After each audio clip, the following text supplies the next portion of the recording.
Well, hello there. It's great to be back with this.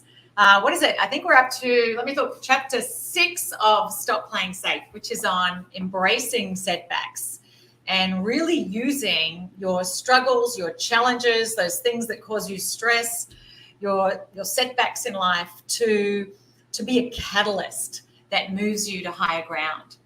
So I grew up on a dairy farm in the Aussie bush, and one of the problems with milking cows is that the cows never stay milked. Just when the herd's been milked, they go back out into the paddock, and it's only a few hours later. My dad would send the dog out and go out on the motorbikes, and we'd round the cows up again. And if you think about life, in many ways, it's got a little similarity there in that, our problems, just when you solve a problem that you have, that problem may go away, but then you're going to have a new set of problems. And if you're successful in your career and in your business, just when you get really good at solving one set of problems, you're going to get promoted and get a whole lot of bigger problems. So mastery of life and mastery, frankly, in any domain isn't the absence of problems. It's not the absence of challenges. It's not the absence of those stressors, those things that can trigger us to feel stressed. It's our ability to master them. And so chapter 6 of my book, which is about embracing your challenges, embracing your problems and setbacks, doesn't mean that you like them. It doesn't mean you go, oh, yes, I want to have lots of problems. And I'm certainly not advocating for being someone who loves having lots of problems, loves the drama of problems, because there definitely can be a sense of significance that gets fed for some people and at an unconscious level about having problems. They want to tell everyone their problems because somehow it wins them, whether it's sympathy or whether it's, oh my goodness, you're amazing, how you're dealing with that. I'm not talking about having problems for the sake of having problems. I'm talking about embracing problems, because if you look at the people in the world who are contributing the most, who are making the biggest impact, who are lifting the most other people, who are forging change in the most meaningful ways, they don't shy from problems. They don't shy from challenges. In fact, they actively take on goals and pursue aspirations that actually just invite by default more problems into their life. And I am being facetious here, but I have 4 kids.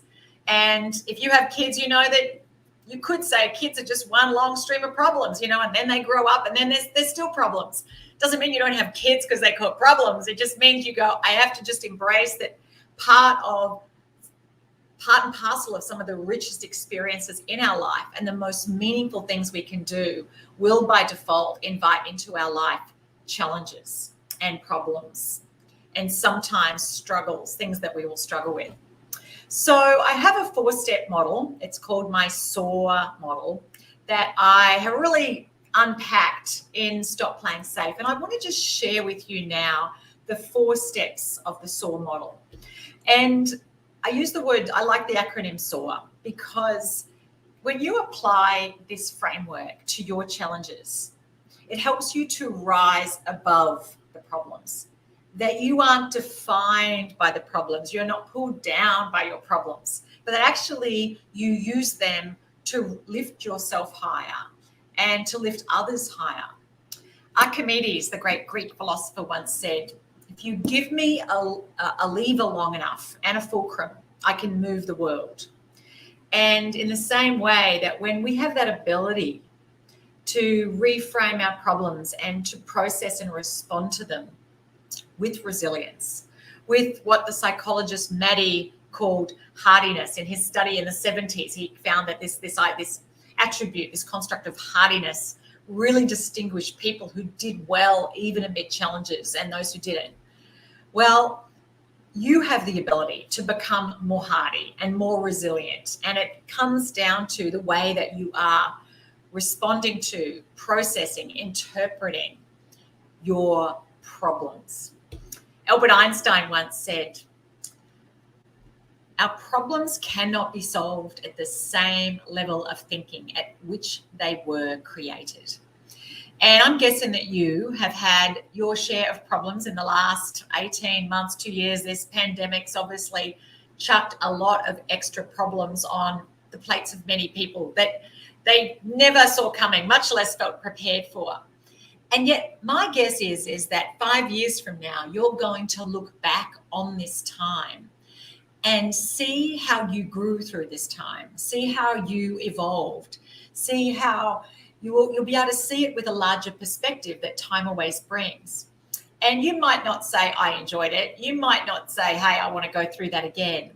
But you may be able to really pinpoint some of the gifts that the struggles that you had through this COVID pandemic how they have shaped you and how they have perhaps forced you to grow, but certainly given you an invitation to discover within yourself strengths that you didn't know you had, to learn new skills, to develop new perspectives, to build your own hardiness and resilience. So the first step of the SOAR process is simply just to stop. Just to stop your busy doing. Because if you're like me and a lot of other people, you are pretty good at doing. You may be in action a lot. You're often in action. I can easily go through the day and just be doing. I may be sitting at my desk here, the light's starting to come through, the late afternoon light. You may be sitting, but you're doing. And it's just to stop and press pause on your doing and to take what I call a sacred pause, just to cease your doing and connect to who you're being. And sometimes just to take a couple of big, deep breaths, because actually research has found that even stopping for as little as like 20 seconds and taking a couple of big, deep breaths can short circuit that neural hijack that we can so easily have, can short circuit our stress response and can help to recenter and reground, realign us. So number one is just to notice that you have got off purpose. I just wrote a Forbes column based on my conversation with Kevin Cashman, a previous podcast I did, who is the co-leader of Korn Ferry's chief executive and enterprise leadership practice. And, you know, Kevin was talking about, he's written a book, The Pause Principle, the importance of just catching yourself as you're in mid-flight or as you're going through those motions of doing, because a lot of us can get caught in autopilot. And when we're operating from this sort of stress response, it actually constricts our thinking in that we literally, our peripheral vision is narrowed when we are operating in this hurried, stressed, anxious, very almost fear-fueled state. So just stop what you're doing, take a sacred pause, take a big, long, deep breath, and that in itself, if all you did was that, if you just did the first thing, the yes, that would be a gift to yourself. So if you do nothing else as you listen to me now, just take the biggest, deepest breath that you have taken all day and notice how that shifts how you feel. The second step, observe. So Dr. Wayne Dyer once said, when you change the way you look at things, the things you look at change. And scientists know that the very act of observing a phenomena is actually enough to change what we are observing. But if you take a step back and go, all right, I don't know if I think that I'm actually creating what I'm viewing, but consider that you don't see things as they are. You see them as you are through your eyes. And it's why if you have siblings, you may have different ideas, different perspectives, different memories of growing up in exactly the same home.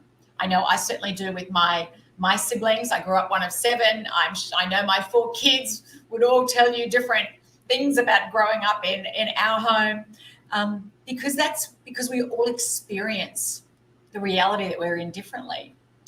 And so often we can have blinkers we don't even realize that we're having.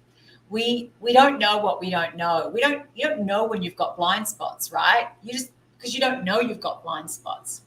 But that's where being able to elevate your perspective and look at it through new eyes and ask yourself, what is it about the way that I'm seeing this that may be causing me to feel the level of discontent that I'm feeling, or the level of anger or stress or sadness or resentment or jealousy or hurt, or whatever it is that you're wrangling with, whatever it is that your current circumstance is triggering within you.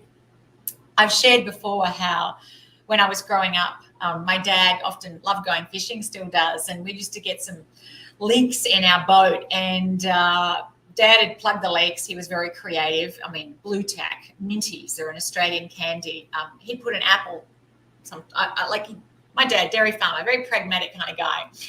And I just remember Dad saying, boats don't sink because of the water around them. They sink because of the water that gets in them. And often it's the way we're looking at the situation that we're in that lets the negativity get in us, and it can weigh us down and pull us under the storm waves of life. And so being able to sort of zoom up, press Google Earth and zoom up and look at your current situation through a new lens. What is it about the way you're viewing it? How else could you view your current circumstance? Where is there an opportunity for you to look at this through the lens of optimism? What if you asked yourself, if this was the perfect problem for me to have right now, then what might I be needing to learn? Now, I tend to be a little bit philosophical. I believe that every single one of us is on a journey, and that every single experience of our journey equips us for what's to come and offers an opportunity for us to grow into the fullness of the person we have it within us to become. And yeah, sometimes those experiences can be really difficult and painful. And you may well go, well, that just doesn't seem right because there's too many random, awful things that happen. But if you look at your life through a really long lens, if you look at actually humanity through a generational lens, then consider that every experience holds a valuable opportunity for us to learn and to grow and to evolve and to connect with others and to contribute in more meaningful ways. And yeah, I get it. Doesn't mean you like it, doesn't mean you enjoy it, doesn't mean you wish it were different. But man, just imagine if everything that you had ever wanted, you had got. Imagine if that person that you fell in love with when you were 17 and said, oh, will you marry me? And you got married. Now, maybe you did do that and maybe it's worked out fine. But chances are it probably wouldn't have. If you'd got the job that you missed out on that actually, because of that closed door, led to another door, you wouldn't be where you are. You wouldn't be who you are. So when you can look at things through a larger lens and really expand your perspective, it can often help you. It doesn't make your problem may not go away, but it shifts your relationship to the problem. Because often we make small problems big. I mean, I'm not saying you make small problems big, but I bet you can think of some people you know that make small problems big. So all of us can do that if we get caught up in the minutiae. That's why zooming up and looking at it through another lens, doing what Einstein said and elevating. You cannot solve your problems at the same level of thinking. And if you look at the big problems we're dealing with socially or even in your organization, you're not going to solve those problems with the same mindset and set of mental maps and paradigms at which they were created. Hence, and I talked about that in the last podcast where I was talking about unlearning and challenging assumptions.